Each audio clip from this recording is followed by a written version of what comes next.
Welcome to class number 11। आज हम देखेंगे फ्यूचर कंटिन्यूअस टेंस को। अब फ्यूचर कंटिन्यूअस टेंस के बारे में पहले हम देख लेते हैं उसकी definition. The future continuous tense is used to show an ongoing और कंटिन्यूअस इवेंट। कोई ना कोई ऑनगोइंग या कंटिन्यूअस इवेंट होगा, कब? That will take place in future. Future में होने वाले किसी कंटिन्यूअस एक्शन की हम बात कर रहे हैं। However the event will not have finished at that moment. मतलब अगर इस टाइमलाइन की हम बात करें तो ये वाला जो हमारा पार्ट है वो फ्यूचर को करस्पॉन्ड करता है। तो हम इस किसी फ्यूचर में इस पॉइंट की हम बात कर रहे हैं, है ना। ये जो यहाँ पे डॉटेड लाइंस है वो, तो इस पॉइंट पे कोई ना कोई एक्शन होगा जो कि कंटिन्यूसली हो रहा होगा, है ना, जो कि एक कंटिन्यूशन में होगा। कोई भी इवेंट हो सकता है, कोई भी चीज़ हो सकती है। तो ऐसा जो भी ऑनगोइंग या कंटिन्यूस इवेंट होगा जो कि फ्यूचर के किसी पॉइंट पर हो रहा होगा। तो इस तरह की चीज़ को डिनोट या इस तरह की चीज़ को जो टेंस में हम अगर बोलें तो वो होगा फ्यूचर कंटिन्यूस टेंस की टर्म्स में। एग्जाम्पल आप देखिए, the children will be sleeping when we arrive. तो अगर हम इस फ्यूचर के इस पॉइंट ऑफ टाइम पर घर पहुंच रहे होंगे तो चिल्ड्रन विल बी स्लीपिंग, बच्चे उस समय सो रहे होंगे। तो उन्होंने ऑफ कोर्स थोड़ा टाइम पहले से सोना शुरू किया होगा और जब हम पहुंचे तब वो सो रहे थे और प्रोबेबली और थोड़े आगे टाइम तक वो सोते रहेंगे। तो ऑनगोइंग और continuous event that will take place in future, पहली चीज। दूसरा, that event will not have finished at that moment, मतलब जैसे ही हम पहुंचे तब उनका सोना खत्म नहीं हुआ था, बच्चे उसके बाद भी थोड़े टाइम तक सो रहे थे। दूसरा example, I will be playing chess. I will be playing chess, again मैं फ्यूचर के किसी पॉइंट की बात कर रहा हूं। उस समय मैं चेस खेल रहा होऊंगा, तो जो खेलने का जो मेरा उस समय का एक्शन रहेगा वो कंटिन्यूअसली हो रहा होगा उस समय। अब इनके हम कुछ स्ट्रक्चर्स की बात करते हैं। तो सबसे पहले पॉजिटिव सेंटेंस या पॉजिटिव स्टेटमेंट्स। पहले आएगा आपका सब्जेक्ट, फिर उसके साथ हम लिखेंगे विल बी, उसके साथ V plus I N G मतलब प्रेजेंट पार्टिसिपल फॉर्म, और बाकी रेस्ट ऑफ द सेंटेंस। अब यहाँ पर जो हमारे सब्जेक्ट आते हैं उनके हिसाब से हमारा विल भी चेंज नहीं होगा, मतलब विल भी हमारा कांस्टेंट रहेगा, चाहे यहाँ पर कोई भी सब्जेक्ट हो, चाहे फर्स्ट पर्सन सब्जेक्ट हो, सेकंड पर्सन हो, थर्ड पर्सन हो, सिंगुलर हो, प्लूरल हो, उससे इस विल बी को कोई फर्क नहीं पड़ने वाला। तो यहाँ कैसा भी आप सब्जेक्ट लिख दीजिए, उसके बाद हमारा विल बी ही आने वाला है। तो चूंकि ये हमारा एक तरह से फिक्स्ड जैसा हो गया स्ट्रक्चर में, तो इसलिए ये हमारा हेल्प करेगा सेंटेंसेस को आइडेंटिफाई करने में कि वो कौन से टेंस के हैं। तो जब भी विल बी के साथ आपको V plus I N G का फॉर्म मिले तो वो होगा हमारा फ्यूचर कंटिन्यूस टेंस का। सब्जेक्ट है, कोई भी सब्जेक्ट हो सकता है, उसके साथ विल बी आना ही आना है, plus V plus I N G का फॉर्म आना ही आना है। बाकी का रेस्ट ऑफ द सेंटेंस और भी इसमें चीज़ें जुड़ सकती हैं। तो ये दो चीज़ें आपको बताएंगी कि किस टेंस की बात हो रही है, विल बी और V plus I N G. Example, इसमें से कोई भी आप ले लीजिए, हम दे ले लेते हैं।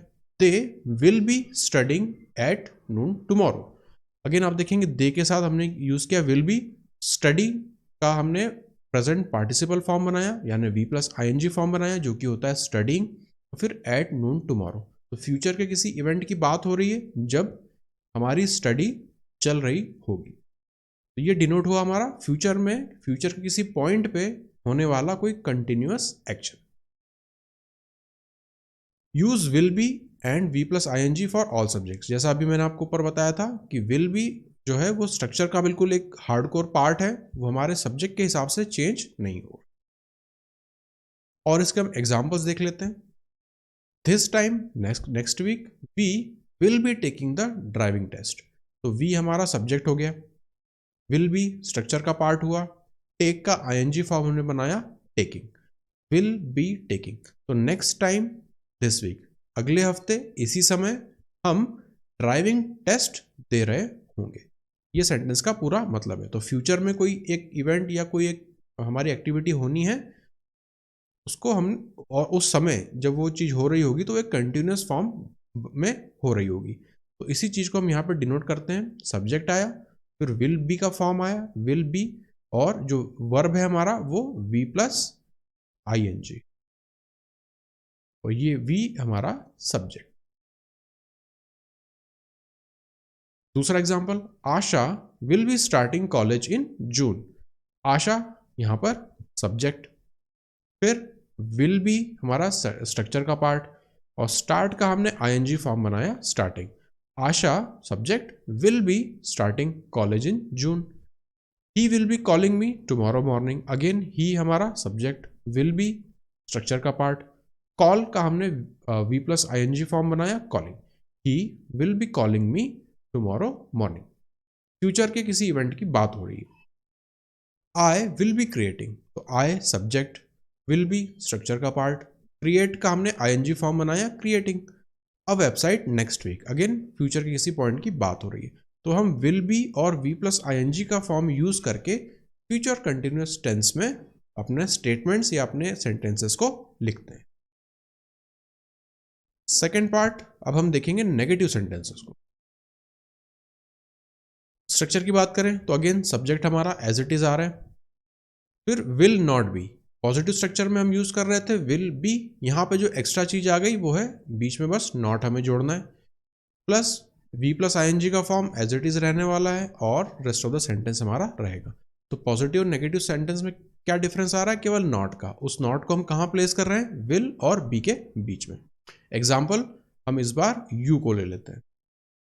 You will not B studying eight noon tomorrow. You will not B है ना, तो यहाँ पे अगर पॉजिटिव सेंटेंस होता तो हम लिखते you will be studying eight noon tomorrow. Negative sentence बनाने के लिए हम यहाँ पे नॉट को ऐड करते हैं, तो will not B studying eight noon tomorrow. Again will not B और वी प्लस आईएनजी का फॉर्म जो है वो सब्जेक्ट के हिसाब से चेंज नहीं होगा। तो सब्जेक्ट यहाँ पे कुछ भी हो, फर्स्ट पर्सन हो, सेकेंड पर्सन हो, थर्ड पर्सन हो, सिंगुलर हो, प्लूरल हो, उससे इन स्ट्रक्चर्स को विल नॉट बी और वी प्लस आईएनजी को कोई फर्क नहीं पड़ता, ये एज इट इज ही रहने वाले हैं। एग्जाम्पल्स हम इसके देख लेते हैं। I will not be watching a movie tonight, तो I subject, will not be, ये हो गया हमारा स्ट्रक्चर का पार्ट, और फिर वॉच को हमने आईएनजी फॉर्म बनाया वॉचिंग, तो I will not be watching a movie tonight. दूसरा example, she will not be travelling tomorrow. She subject, will not be structure का पार्ट, ट्रैवल का ING form travelling. She will not be travelling. Positive अगर इसे बनाना होता तो she will be travelling tomorrow, not को हम उस केस में हटा देते। Third example, you will not be taking photographs during the wedding, तो यू हो गया हमारा subject, will not be structure का पार्ट, टेक का आईएनजी फॉर्म हो गया taking, you will not be taking. तो आप देखेंगे बिल्कुल स्ट्रक्चर यहाँ पर बिल्कुल फॉलो होता जा रहा है। अगर आपको स्ट्रक्चर पता है, प्लस पहचानेंगे कैसे हम, हमें पता है कि विल बी या विल नॉट बी हमारा स्ट्रक्चर का पार्ट है, वो सब्जेक्ट के हिसाब से चेंज भी नहीं होता, और जो वर्ब है वो आईएनजी फॉर्म में आने वाली है। तो जब भी विल बी और आईएनजी फॉर्म आपको दिखे तो आपको हिंट लगनी चाहिए कि ये फ्यूचर कंटिन्यूअस की बात हो रही है। तीसरा पार्ट हमारा आएगा इंटेरोगेटिव स्टेटमेंट्स या फिर क्वेश्चन सेंटेंसेस का। अब क्वेश्चन सेंटेंसेस की अगर हम बात करें तो वहां स्टार्ट होगा विल से, फिर आएगा हमारा सब्जेक्ट, फिर आएगा बी प्लस आईएनजी फॉर्म और रेस्ट ऑफ द सेंटेंस। अब हम अभी तक हर टेंस में हम पढ़ते आ रहे हैं कि जब भी हम क्वेश्चन सेंटेंस या फिर इंटेरोगेटिव सेंटेंस की बात करते हैं तो उस केस में जो हमारा हेल्पिंग वर्ब रहता है वो सब्जेक्ट के पहले आता है। इसी को हम कहते हैं इन्वर्टेड फॉर्म।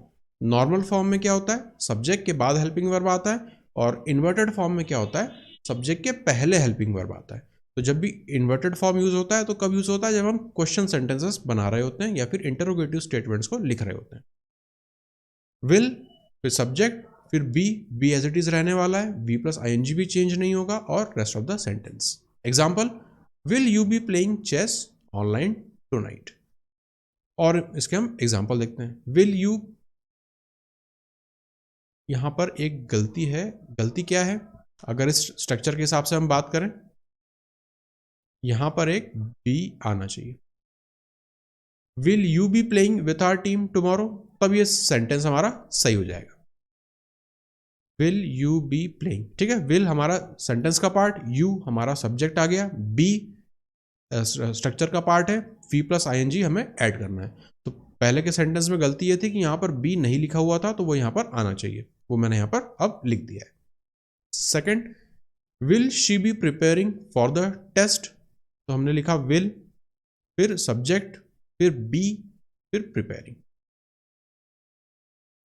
कई बार हम गलती ये करते हैं कि will be she preparing for the test, तो वो गलत हो जाएगा। Again, will she be calling, will हमारा स्ट्रक्चर का पार्ट, सब्जेक्ट, फिर बी एज इट इज आएगा और कॉल का आईएनजी फॉर्म कॉलिंग। उसी तरह से will he be attending, will structure का पार्ट एज इट इज रहने वाला है, तो जो भी हम यहाँ पे विल और बी को यूज कर रहे हैं, फिर सब्जेक्ट, फिर बी और फिर बी प्लस आईएनजी। एग्जैक्टली ये तीन स्ट्रक्चर्स हमने देखे, या तो पॉजिटिव सेंटेंस होगा, या आपका नेगेटिव सेंटेंस होगा, या क्वेश्चन फॉर्म में होगा, है ना। तो इन तीनों फॉर्म के हमने जो सेंटेंस के स्ट्रक्चर्स हैं वो हमने देख लिए हैं, उनके हमने एग्जाम्पल्स भी यहाँ पे 4-5 उसके देखे हैं। अब आपको इसका अच्छे से आइडिया लग गया होगा कि हमें फ्यूचर कंटिन्यूस टेंस को किससे पहचानना है, वो कौन से हमारे कीवर्ड्स हैं जिनका यूज करके या जिनको देख के हम तुरंत पहचान सकते हैं कि कौन से टेंस की बात हो रही है। अब एक स्ट्रक्चर और बचा है, वो है future continuous with going to. ऊपर तक हमने जिनकी बात करी थी वो विल बी के स्ट्रक्चर थे, वहां पे विल और बी का हम यूज कर रहे थे। कुछ सेंटेंसेस होते हैं फ्यूचर कंटिन्यूअस में जहां पर हम गोइंग टू भी यूज कर सकते हैं। अब विल बी वाला जो पार्ट है ना, जो हमने पहले देखा, वो ज्यादा फॉर्मल है, तो ज्यादातर क्वेश्चंस उसी पर बेस बनते हैं। ये वाला थोड़ा सा इनफॉर्मल हो जाता है गोइंग टू का यूज करके, तो बहुत अनलाइकली है कि गोइंग टू करके इस तरह का कोई सेंटेंस आपको दिखे। फिर भी पता होना चाहिए, क्या पता कुछ ऐसा आ भी जाए। तो बहुत ज्यादा इसमें डिफरेंस है नहीं। कैसे? अगर हम पॉजिटिव सेंटेंस की बात करें, I am going to be watching a movie tonight, I am going to be watching a movie tonight. Verb again यहां पर हमारा वी प्लस आईएनजी फॉर्म वाला आ रहा है, वर्ब जो है वो हमारा वी प्लस आईएनजी फॉर्म वाला आ रहा है। सब्जेक्ट भी यहां पर है, और जहां पर हम विल बी लिख रहे थे वहां पर अब हम गोइंग टू बी लिखेंगे। तो ये ऊपर के जो स्ट्रक्चर्स थे, हमने ऊपर की जो 3 देखे वो थे विल बी के स्ट्रक्चर्स। अब हम जो देख रहे हैं वो है गोइंग टू के स्ट्रक्चर। तो ये बात हुई हमारी पॉजिटिव सेंटेंस की। अब अगर हम नेगेटिव सेंटेंस की बात करें, तो I am not going to be playing, I am as it is था, ठीक है, नॉट हमने जोड़ा गोइंग टू के पहले, I am not going to be playing tennis tomorrow. अब अगर हम क्वेश्चन सेंटेंस की बात करें, are you going to be dancing, are you going to be dancing. Again यहाँ पे जब भी क्वेश्चन फॉर्म बनेगा तो हम इन्वर्टेड फॉर्म का यूज करते हैं। तो जो हमारा वर्ब था, हेल्पिंग वर्ब था, वो हमने सब्जेक्ट के पहले लिखा, तो आर यू, ठीक है, ये हमारा क्वेश्चन का फॉर्म बन जाता है। Going to as it is, फिर बी लिखना है, फिर डांसिंग हमारा वर्ब, तो उसको हमने आईएनजी फॉर्म में लिखा। तो ये सब स्ट्रक्चर थे जिनमें हमने going to, going to, going to, ना, गोइंग टू का हमने यहाँ पे यूज किया है। और ऊपर जो हमने देखे थे वो विल बी के स्ट्रक्चर्स थे। मोस्ट प्रोबेबली विल बी पर ही होना चाहिए, वो ज़्यादा फॉर्मल राइटिंग में वो ज़्यादा यूज में आता है बजाय गोइंग टू के। फिर भी ये 3 एग्जाम्पल्स हैं, आप पढ़ के इन्हें समझ सकते हैं। अब हम बात करेंगे ग्रामर रूल्स की। तो पिछले 10 क्लासेस में हम टोटल 30 रूल्स को देख चुके हैं। 3 रूल और हम आज के देखेंगे। Rule number 31, a collective noun takes a singular verb when the collection is thought as a whole and takes a plural verb when the individual of it is considered, इसको आप considered, composed, thought of। तो यहाँ पे इसे आप ढंग से अगर लिखें तो इज कंसिडर्ड है ना, सिंपली यहाँ पे आप कंसिडर्ड लिख लीजिए।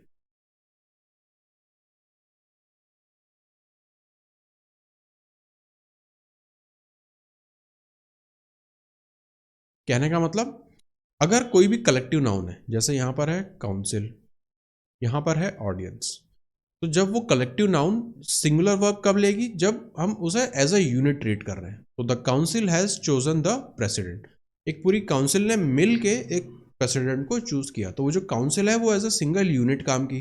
जब वो सिंगल यूनिट काम करी तो उसके लिए हम यूज करेंगे सिंगुलर वर्ब को। तो द काउंसिल हैज, आप देखेंगे यहाँ पे जो वर्ब हमने यूज करी है वो हैज है, ना कि have. The council have chosen the president, तब वो गलत हो जाएगा। The audience have taken there seats, तो यहां पर हम यूज कर रहे हैं हैव, क्योंकि हम ऑडियंस को अलग अलग कंसिडर कर रहे हैं, ना कि एज अ कंप्लीट ग्रुप। तो जब हम अलग अलग ट्रीट करते हैं तब हम प्लूरल वर्ब को यूज करते हैं। ये रहा हमारा प्लूरल वर्ब। तो ये हुई हमारी बात रूल नंबर 31 की।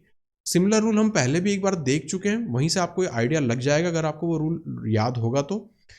वहां पर हम कमिटी वगैरह का यूज कर रहे थे, है ना, कमिटी वर्ड हमने यूज किया था कि जब भी कमिटी एक यूनानिमसली कोई डिसीजन लेती है तो हम उसे सिंगुलर यूनिट काउंट करते हैं, जब उसमें डिवीजन होता है कम्युनिटी के अंदर तब हम उसे प्लूरल काउंट करते हैं। बिल्कुल वैसा ही यहाँ पर सिस्टम है, जब हम कलेक्टिव नाउन को as a single unit count करेंगे, ट्रीट करेंगे, तब हम उसके साथ सिंगुलर वर्ब यूज करेंगे। जब हम उसे अलग अलग काउंट करेंगे, सिंगुलर यूनिट की तरह नहीं काउंट करेंगे, तब हम उसके साथ प्लूरल वर्ब को यूज करेंगे। Rule number 32, when the subject of the verb is relative pronoun, care should be taken to see that the verb agrees in number and person. Verb agrees in number and person. Again वही subject verb agreement की बात हो रही है with the antecedent of the relative pronoun.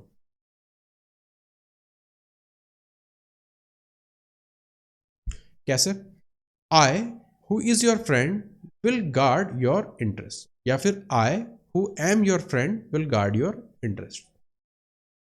हमें क्या, सबसे पहले तो रिलेटिव प्रोनाउन, तो रिलेटिव प्रोनाउन यहां पर क्या है? रिलेटिव प्रोनाउन है आपका हु, यहां पर भी हु। अब बात आती है कि इसके बाद वर्ब क्या आ रहा है, तो वो है इज, यहां पर एम। हमसे ये कहा गया है कि जब भी आपका रिलेटिव प्रोनाउन यूज हो, ठीक है, तो उसके जो वर्ब यूज होगा तो वो किसके साथ एग्री करना चाहिए? Antecedent of that relative pronoun. तो इसका एंटीसीडेंट क्या है? आई। तो ये जो वर्ब आनी चाहिए ये इस आई के हिसाब से आनी चाहिए। तो हमें पता है कि जब भी हम आई लिखते हैं तो उसके साथ इज वॉज नहीं लिखते, उसके साथ एम यूज करते हैं। इसलिए ये वाला सेंटेंस गलत है और ये वाला सेंटेंस सही है। I who am your friend will guard your interest. ठीक है, तो बहुत बेसिक सा डिफरेंस है। इस तरह का सेंटेंस हम पढ़ते हैं तो कई बार गलती कर जाते हैं, पर ये आपको पता होना चाहिए। यहां पर यूज हुआ आई, उसके बाद हमने यूज किया उसी के लिए रिलेटिव प्रोनाउन। तो उस रिलेटिव प्रोनाउन के बाद जो वर्ब आएगी वो उस आई के हिसाब से आनी चाहिए, ना कि इसके हिसाब से। ठीक है, तो ये हुआ हमारा rule number 32। Rule 33, ask, advice, allow, command, force, forbid, invite, इसी तरह से जितने भी यहां पर आपको वर्ड्स लिखे हुए दिख रहे हैं, they are followed by direct object and no preposition is used before the subject. क्या मतलब? He advised to me to do it. Advise आपको दिखा है यहां पे, फिर यहां पे he advised me to do it, यहां पर भी एडवाइज्ड है, पर यहां पे एडवाइज्ड के साथ यहां पर एक आ रहा है टू, और यहां पर टू नहीं है। तो इसी के बारे में ये रूल आपको गाइड करता है कि जब भी ask, advice, allow, command, force, permit, persuade, tell, require, remind, इस तरह के जब भी वर्ड्स यूज होंगे उनके साथ हमेशा एक डायरेक्ट ऑब्जेक्ट फॉलो होगा और कोई प्रीपोजिशन हमें यूज नहीं करना है। तो चूंकि यहां पर ये टू एज अ प्रीपोजिशन आ रहा है तो इसलिए ये सेंटेंस हमारा हो जाएगा गलत। सही सेंटेंस स्ट्रक्चर क्या होगा? ये वाला, he advised me to do it. इसका डायरेक्ट ऑब्जेक्ट इसके बाद आना चाहिए, बीच में कोई आपको यहाँ पे प्रीपोजिशन वगैरह की जरूरत नहीं है। He advised to me to do it गलत, he advised me to do it ये सही है। ठीक है, बस छोटा सा यहाँ पे जो प्रीपोजिशन था वो गड़बड़ कर रहा था इन पर्टिकुलर वर्ड्स के साथ। तो ये कुछ ऐसी चीजें होती हैं वर्ड्स रिलेटेड जो हमें कई बार याद रखनी पड़ती है। कुछ रूल्स हमने पहले भी देखे थे जब वर्ड रिलेटेड था कि कोई पर्टिकुलर टाइप ऑफ वर्ड्स रहते हैं तो उनके साथ क्या क्या एसोसिएटेड रूल्स रहते हैं। ये भी बिल्कुल उसी टाइप का है, जब एडवाइज, इंस्ट्रक्ट, परमिट इस तरह के हम वर्ड्स यूज कर रहे हैं तो उसके बाद डायरेक्ट हमें डायरेक्ट ऑब्जेक्ट यूज करना है, ना कि बीच में कोई प्रीपोजिशन हो।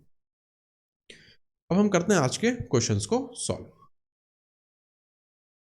दे dash when I arrive there at tomorrow night. When I arrive there tomorrow night. They will be sleeping, they will sleep, they slept या they are going to sleep. तो हम यूज करेंगे विल बी स्लीपिंग। क्यों? हमें पता है दे हमारा subject आ गया, उसके बाद स्ट्रक्चर हम यूज करते हैं विल बी का, और फिर वर्ब यूज करते हैं वी प्लस आईएनजी की। तो विल बी एक ही जगह यूज आ रहा है इसलिए हम ऑप्शन नंबर ए को चूज करेंगे। तो सेंटेंस हमारा टोटल क्या बनेगा? They will be sleeping when I arrive there at tomorrow night. Future में किसी होने वाले इवेंट की बात हो रही है जो कि उस पर्टिकुलर टाइम पे कंटिन्यूअस एक्शन में रहेगा।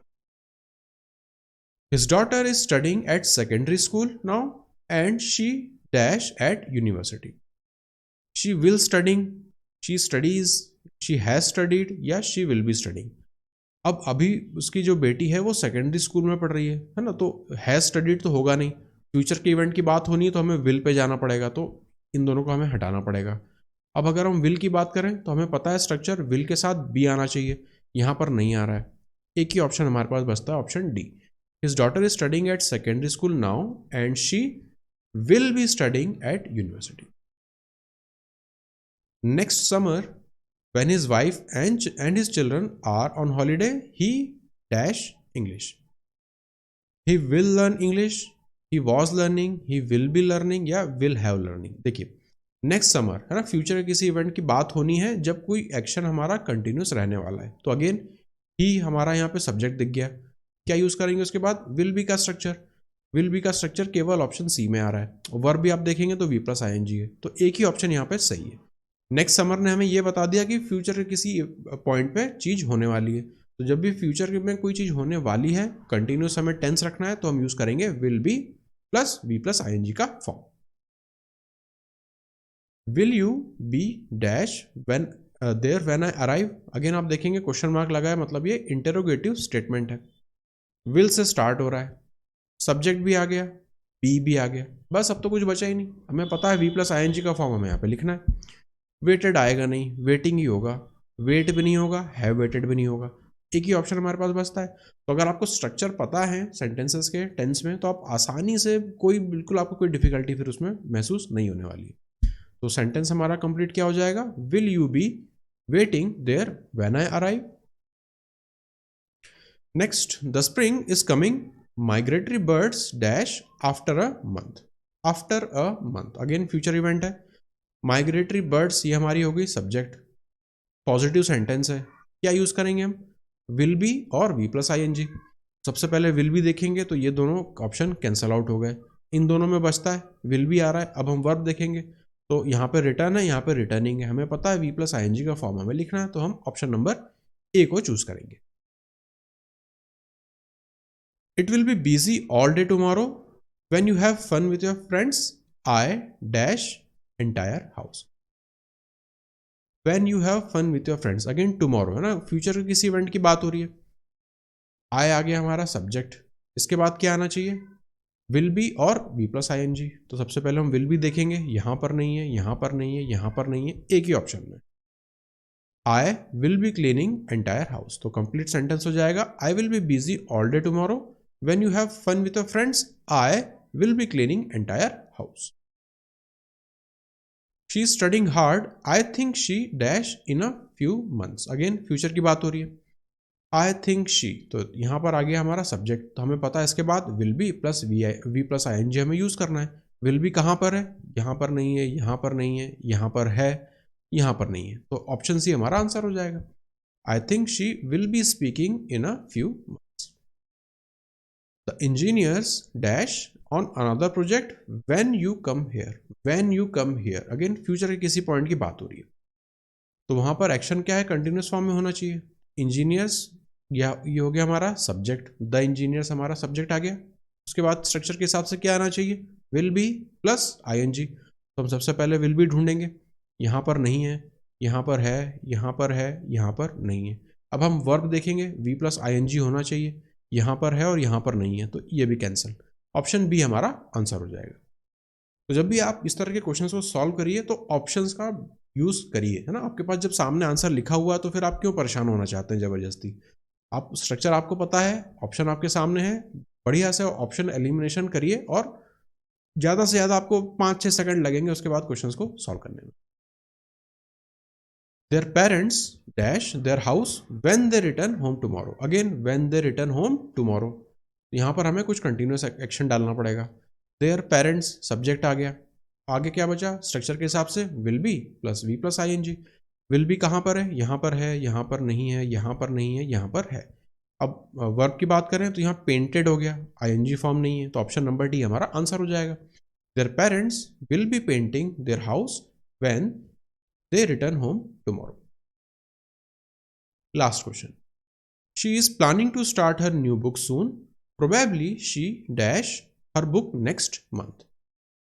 वो अभी बुक लिखना की प्लानिंग कर रही है, प्रोबेबली फ्यूचर में वो लिखेगी, है ना, ऐसा कुछ यहाँ पे सेंस हमें मिल रहा है। तो फ्यूचर की बात हो रही है, सब्जेक्ट हमें ऑलरेडी दिख गया, क्या ढूंढेंगे, विल बी को। विल राइट नहीं, इज गोइंग टू का स्ट्रक्चर हो सकता है, फिर विल बी राइटिंग ये हो सकता है, विल हैव राइटिंग ये तो नहीं होगा, she is going to writing her book next month, is going to writing तो नहीं होगा। एक ही ऑप्शन हमारे पास बचता है, she will be writing. She is planning to start her new book soon, probably she will be writing her book next month. तो सेंटेंस के हिसाब से ये हमारा सब्जेक्ट आ गया, फिर विल बी का स्ट्रक्चर हो गया और वी प्लस ING का फॉर्म आ गया। ठीक है, तो ये पूरा स्ट्रक्चर हमारा कंप्लाई कर रहा है इस चीज को। अब बी वाले पार्ट में हो सकता है आपको कंफ्यूजन आए कि इज गोइंग टू का स्ट्रक्चर तो हमने पढ़ा था, आपको याद होगा इज गोइंग टू, उसके बाद वहां पे बी का फॉर्म भी आ रहा था, यहां पर बी कहीं से कहीं तक आपको नहीं दिख रहा है, इसलिए ये नहीं हो सकता। ठीक है, ऑप्शन सी ही इसका सही आंसर है। तो ये हमने देखे present continuous future continuous tense को, उसका हमने देखा पॉजिटिव स्ट्रक्चर, नेगेटिव स्ट्रक्चर और क्वेश्चन स्ट्रक्चर, और फिर उसमें गोइंग टू का छोटा सा फॉर्म आता है इनफॉर्मल राइटिंग में, वो भी हमने देख लिया। फिर ग्रामर के हमने उसमें 3 रूल्स देखे और आज के कुछ क्वेश्चंस हमने सॉल्व करे। अब आपको ये करना है कि आज ये सॉल्यूशन देखने के बाद 2-3 दिन बाद आपको अगेन वेबसाइट पे अपने कोर्स में जाके क्विज को देते रहना है। जब 2-3 बार आप उसे देंगे तो आपको बिल्कुल माइंड में आपकी चीज़ें बैठ जाएंगी, है ना। ये स्ट्रक्चर बस आपको पहचानना है। बहुत ज़्यादा चीज़ों की ग्रामर में आप उतरेंगे तो फिर बहुत सारी चीज़ें फिर पढ़ने लिखने की हो जाती है ना, याद करने में भी प्रॉब्लम आएगी। बस सेंटेंस के अगर आपको स्ट्रक्चर पकड़ लिया आपने तो आप आसानी से आंसर निकाल पाएंगे। दूसरी बात, आपको पता है कि ऑप्शन आपके पास रहने हैं, है ना, तो सही आंसर बिल्कुल आपकी आंखों के सामने ही है, बस आपको पहचानना है, सिर्फ आपको आइडेंटिफाई करना है ना। आपको रिटन इंग्लिश का काम नहीं है अभी कि आपको बहुत एकदम सेंटेंस का स्ट्रक्चर लिखने हो और आपको माइंड में बनाने पड़े तो आपको प्रॉब्लम फेस हो, ऐसा कहीं कुछ नहीं है। आपको अभी सारे क्वेश्चन भी सामने रहेगा, आंसर भी सामने रहेगा, आपको सिर्फ सही आंसर को पहचानना है। पहचानेंगे कैसे, अगर आपको स्ट्रक्चर पता होंगे बस। तो जितने भी हम टेंस पढ़ते जा रहे हैं उनके स्ट्रक्चर में मैं इसलिए फोकस कर रहा हूँ क्योंकि स्ट्रक्चर अगर आपको बस याद रह गया तो चाहे जो सेंटेंस आए कोई उससे फर्क नहीं पड़ता। आप देख रहे हैं कि हम विल बी और वी प्लस ING को पकड़ के सारे क्वेश्चंस आराम से कर पा रहे हैं। तो यही चीज आपको भी करनी है एग्जाम हॉल में। तो ये थी आज की क्लास, इसे हम आज यहीं पर खत्म करते हैं और मिलते हैं नेक्स्ट क्लास में।